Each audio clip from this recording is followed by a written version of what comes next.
Ladies and gentlemen, you know that I'm reviewing a Marvel movie because, well, you would have clicked on the title, but also because I've got my We're in the Endgame shirt on. I don't have a Doctor Strange shirt, so I hope this will do.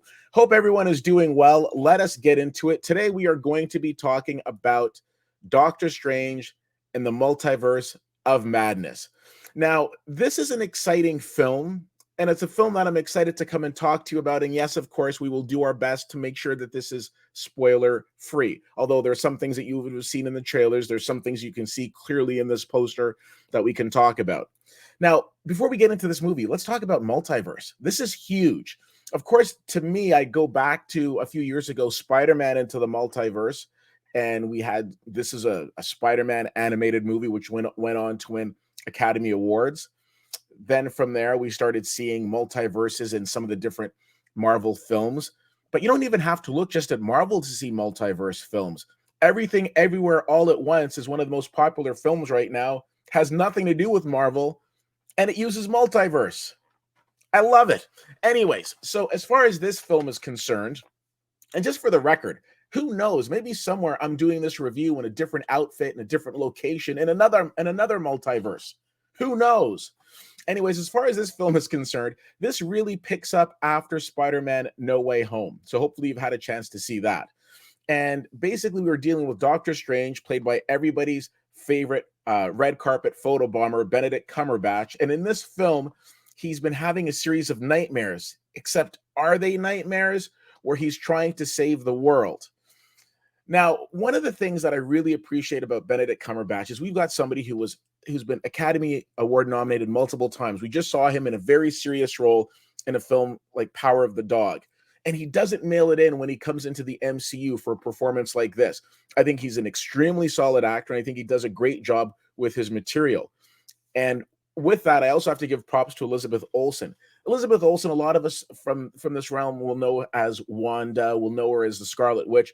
I know her as a fantastic underrated actress.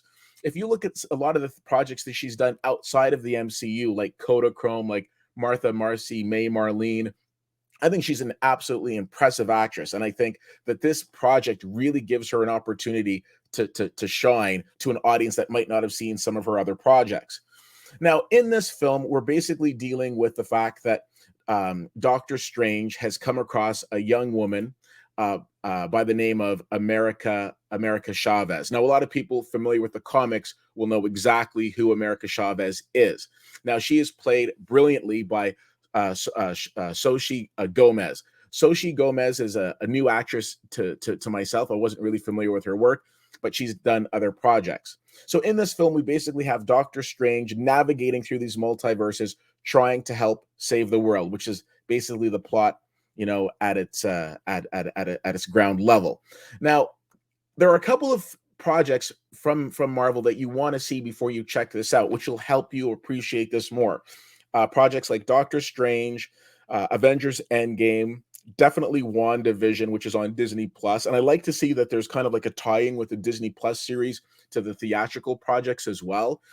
You can definitely see this movie without seeing those, but it helps you appreciate it all the more. I would say for myself, when I first started watching WandaVision, first couple episodes, I was kind of, man, I've talked about this in reviews before. But when the twist happened, it just made me appreciate it all the more. We also need to talk about the director of this project, which is Sam Raimi. Now, Sam Raimi, of course, has done some Spider-Man films, but I really liked his project, Drag Me to Hell, which sounds completely weird to be bringing up when discussing this film. But there's aspects of Drag Me to Hell that find its way into this new Doctor Strange movie. So there are things about this film that I do appreciate. Cinematography was great. From the point of view of actually using IMAX, which I know I've been very critical of in the past, this is a true IMAX film. It is filmed in IMAX. It is beautifully set. There are scenes in this movie that are somewhat reminiscent of some of the wonderful scenes that you saw or that we saw in Christopher Nolan's Inception, in terms of a lot of things that they do with buildings and things of that nature. It's just very mind-blowing. Now, the other thing I would say about this movie that I really liked is the strong female characters in this film. We've talked about America Chavez. We've talked about We've talked about Wanda, of course, played by Elizabeth Olsen, but there's some other strong characters in that make an appearance in this as well that I really appreciate it. This film is entertaining, but for me, the challenge was getting into the third act. I found that at points it did go off the rails a little bit, and there were some things that I get I'm watching a superhero movie.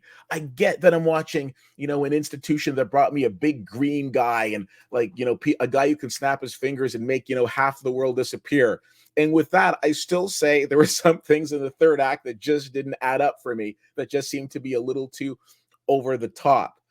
Now, I will say that shouldn't detract you from going to see it. The question is always, oh, should I go and see this movie? I've yet to come across a Marvel film that you shouldn't see in the theater. There's some films that I like more than others, absolutely. And I like this. I just wouldn't put it in the upper echelon of other Marvel films that I've seen, and I've seen them all. I think one of the challenges is that I hear people saying, oh, it was too long. I hear some people saying it was too short. I don't know if length was necessarily an issue as much as it was content.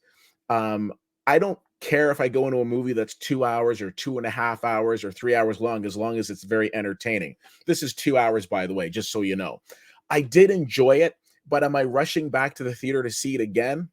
Probably not. Now, for those of you who know me, you know that in addition to being a huge movie lover, I also love sports, and I'll bring UFC into this. This review is all over the place. I'm talking about Dragging Me to Hell. Now I'm talking about UFC. The reason I talk about UFC is I think a great UFC fighter, what they do after they win is they call out their opponent for their next fight. They don't leave the octagon until they've called out their opponent for their next fight. And one of the things that Marvel does extremely well is they lay the blueprint of what's to come. So of course, I'm talking about the post-credit scenes. And with the post-credit scenes in this one, and there's two of them, the first one is, again, setting up something that is going to be coming in the future that gets you excited for what's to come, which keeps us invested in Marvel. But the flip side is as you will see when you see this film, we are still at the point that we were with the Eternals, where it seems that any big star in Hollywood can now dial up their agent and say, hey, I want to be a part of the Marvel franchise, and poof, all of a sudden they're in it. So I'm somewhat challenged with that in the sense of course, I want to see this universe expand, but at the same token, I also don't want it to start to feel somewhat watered down. So I think there's a balance there. Overall, Doctor Strange in the Multiverse of Madness is an entertaining film. I think you will like it. I saw people bringing small kids, to each their own. I don't even know what the age level for kids should be these days, because I know of people who had their 10-year-olds watching Game of Thrones. So I don't know. I mean, to me, that's a choice. But I will say that this does have, some violent parts in it. Overall, I enjoyed the movie. Not my favorite Marvel movie by any means, but I think it's a movie that accomplishes a couple of things. It continues to show that Sam Raimi is a great director, and it also shows the strength of talent of Benedict Cumberbatch, as well as Elizabeth Olsen, as well as some of the other characters that show up in this. I don't think that showing up in a Marvel movie means that in any ways that you're mailing it in. Strong performances are expected and strong performances are delivered. Just from a story perspective in the third act, it lost me a little bit. Overall, I give this movie a B-. If you have the opportunity of seeing Doctor Strange in the Multiverse of Madness, would love to know what you think. Let's have a chat about it. As always, you can reach me on Twitter at CFL_fan, as well as you can come over to Twitch and we can chat there at Witty Whittier. And I would absolutely be honored if you would throw me a like over at Witty Whittier on YouTube. Thank you so much for checking this out. Again, one other thing I wanted to mention though, just before we run off, there's been a handful of movies that I've seen in the cinema that have drawn a large crowd. This movie that I saw at the 4:30 show completely sold out. This was sold out. I remember Spider-Man No Way Home was sold out. A little movie called Batman was sold out, which is interesting because you juxtapose that with a film that I saw last week, which was on its opening weekend. There were 3 people in the theater. So Marvel movies definitely bring people to the theaters. So I think that also bears. This is a film that you need to see in the theater. I know a lot of people might not be comfortable with what's going on in the world right now, but if you have the opportunity to see it in the theater, definitely do that. Okay, I'm out. Thank you so much for checking this out. My name is Keith, and I'll see you at the movies.